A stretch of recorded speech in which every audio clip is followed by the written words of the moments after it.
भारी से भारी संकट की निवृत्ति के लिए एकमात्र उपाय है। यदि आप भजन नहीं करते तो आप दिमाग में लिख लीजिए, चाहे अपनी नित्य डायरी में लिख लीजिए। आप एक बात पर विश्वास कर लीजिए कि आपको कोई भी सुखी नहीं कर सकता।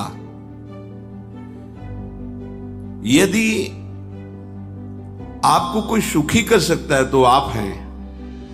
बिल्कुल घनीभूत अर्थात ठोस बात है, इसे समझ लेना।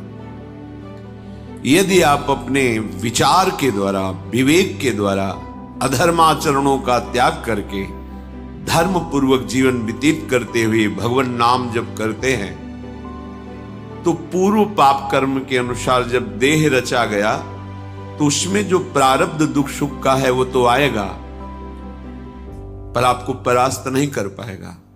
और आगे आपके लिए महासुख है जो दुख और सुख दोनों से परे है। अखंड प्रसन्नता, अखंड आनंद, वो केवल आपके करने से होगा। उपदेश मिल सकते हैं, मार्ग बताया जा सकता है, आपको सहयोग मिल सकता है, पर चलना आपको होगा। यदि आप नहीं चले तो ये कहीं भ्रम हो कि मैं कहीं जाऊं और मेरी दुख निवृत्ति हो जाए, तो इस भ्रम को छोड़ देना। क्योंकि हम आप तो बहुत छोटे जीव हैं, अर्थात बहुत लघु तपस्या, लघु पुण्य वाले हैं। हम उन महापुरुषों की बात करते हैं जिन्होंने आजीवन ऐसा तप संचय किया, फिर भी उनके शरीर में भारी से भारी दुख देखे गए।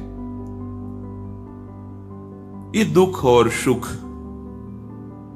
एक भ्रमात्मक इंद्रजाल है माया का, ना दुख है न सुख है।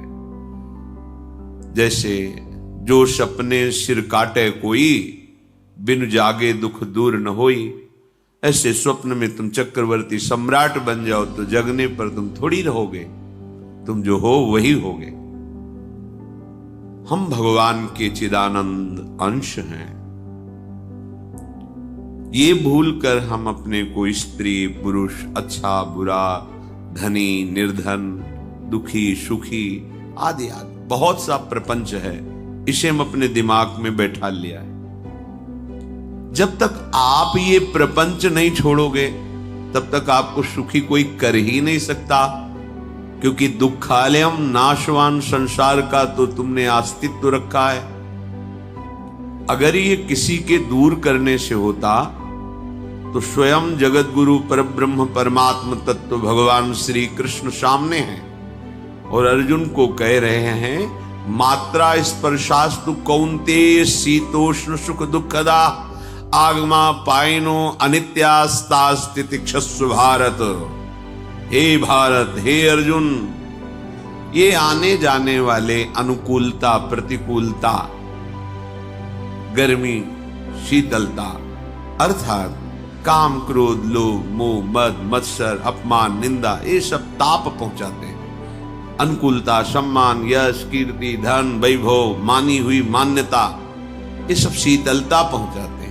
ये उष्णता और शीतलता, अनुकूलता और प्रतिकूलता आने जाने वाले हैं।